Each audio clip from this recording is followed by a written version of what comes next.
In today's tutorial, I will be showing how to add link on a Snapchat story. Firstly, you need to open your Snapchat.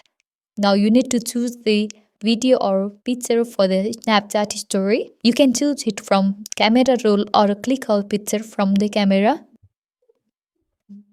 On the right corner of the screen, you can see different icon. Tap on drop down icon.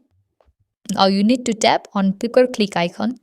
Now paste the URL that you have copied in your clipboard.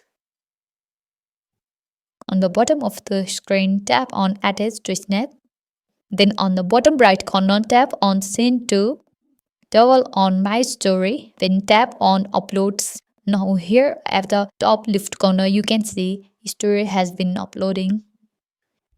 And here you can see you have successfully added link on Snapchat story. Make sure to subscribe and hit the notification bell of this channel so that you never miss an upcoming video. Thank you.